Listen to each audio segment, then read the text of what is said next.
अस्सलामुअलैकुम नाज़रीन कराम, मैं आज आपके सामने हज हाउस और हुकूमत हिंद के मुताल्लिक़ कुछ बातें रखना चाहता हूँ। हम देख रहे हैं पिछले कई सालों से कि माइनॉरिटी डिपार्टमेंट के ज़रिए सफ़र हज पर काफ़ी सारी तब्दीलियाँ की जा रही हैं। इस सरकार में पहले माइनॉरिटी मिनिस्टर मुख्तार अब्बास नकवी साहब थे और अब हाल फ़िलहाल में ही स्मृति ईरानी जी को माइनॉरिटी मिनिस्टर बना दिया गया। कुछ वक्त पहले हमने ये भी देखा कि इस सरकार में ये 2 डिपार्टमेंट ऐसे थे, माइनॉरिटी डिपार्टमेंट और एक्सटर्नल अफेयर्स डिपार्टमेंट। ये दोनों डिपार्टमेंट में एक तकवदु एक कोशिश ये जारी थी कि हज हाउस की जो भी कार्रवाइयाँ हैं वो दोनों मिनिस्ट्री ये चाहती थी कि हमें मिल जाए, लेकिन ये सारी जिम्मेदारियाँ हाल फ़िलहाल में माइनॉरिटी मिनिस्ट्रीज़ के पास हैं। लेकिन हम ये देख रहे हैं कि पिछले मिनिस्टर ने सफ़र हज के मुतालिक काफ़ी सारी तब्दीलियाँ की थी, जिसमें से एक तो ये था कि सब्सिडी हटा दी गई, सफ़र हज पर सब्सिडी हटा दी गई हिंदुस्तान में हुकूमत हिंद की जानिब से।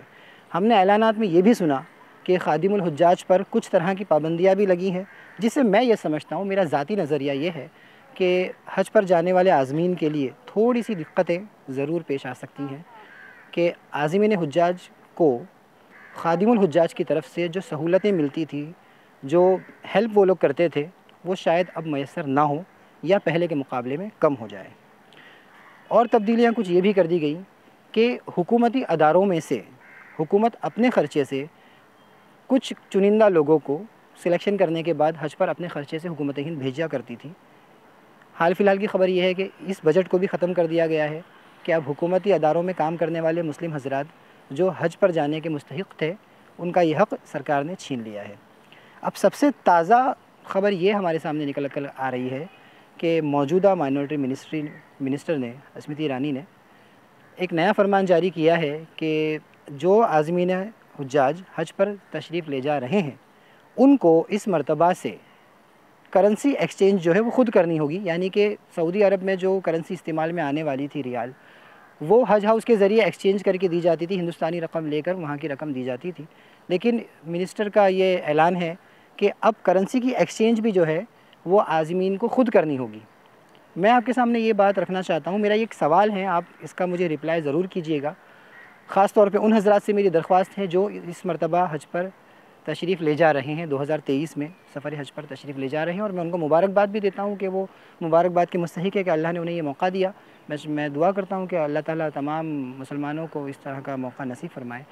मैं ये बात रखना चाह रहा हूँ, मैं ये पूछना चाह रहा हूँ कि क्या इस ऐलान से करप्शन नहीं बढ़ेगा?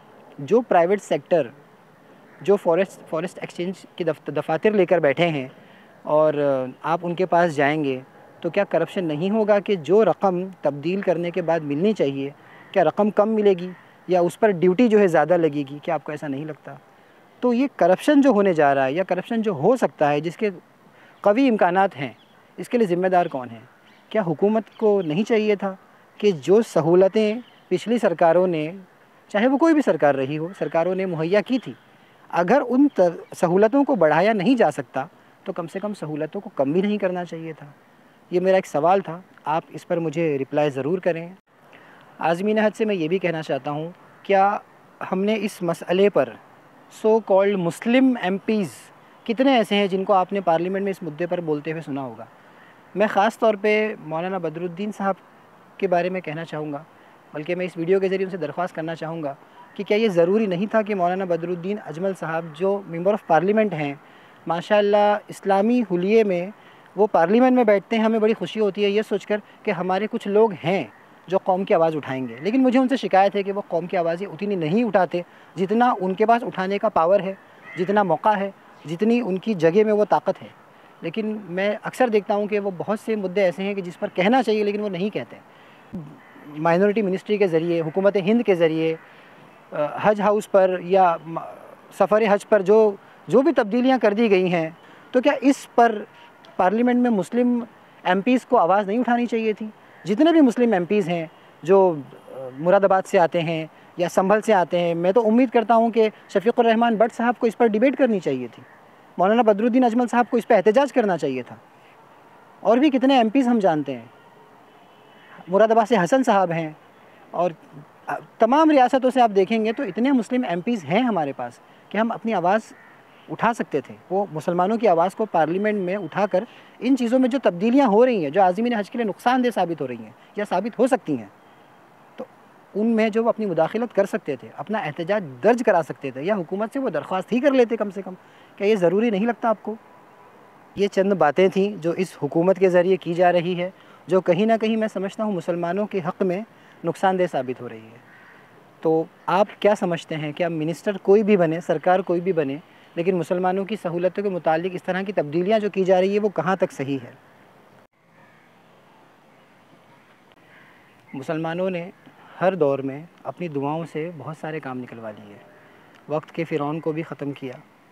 अब अगर कोई तंज़ीम या कोई सरकार, हुकूमत या कोई ऐसे अदारे जो शिद्दत पसंद है या इस्लाम मुखालिफ हैं या मुसलमानों से नफ़रत करते हैं, तो मुसलमानों को चाहिए कि आज़मीन हज के लिए ख़ास मेरी दरख्वास्त है कि जो लोग सफ़र हज पर तशरीफ़ लेकर जा रहे हैं, उनसे मेरी दरख्वास्त है कि अगर वो महसूस करते हैं कि वक्त के फ़िरौन की अभी मुद्दत पूरी हो जानी चाहिए और कोई अमन पसंद बादशाह हमें नसीब होना चाहिए, तो ज़रूरत है कि वो आज़मीन हज जो हज पर तशरीफ़ लेकर जा रहे हैं वो मुल्क अज़ीम को ख़ास दुआओं में याद रखें और उन लोगों के हक़ में ज़्यादा से ज़्यादा दुआएँ करें जो इस्लाम मुहाफ़िज़ हों और तशद्दुद पसंद ना हो।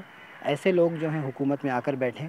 मैं मज़ीद दरख्वास्त ये करूँगा कि आज़मीन हज उन इलाक़ों को, उन मुल्कों को भी ख़ास अपनी दुआओं में याद रखें जो कुदरती आफ़ात से परेशान हैं, जिसमें मेरा इशारा तुर्की की तरफ है। तुर्की, शाम, इराक़, फ़लस्तीन और कश्मीर, अलग़र्ज़ तमाम आलम इस्लाम के लिए खूब दुआएँ करें और मुझे भी अपनी दुआओं में याद रखें और अपनी राय ज़रूर दें। शुक्रिया।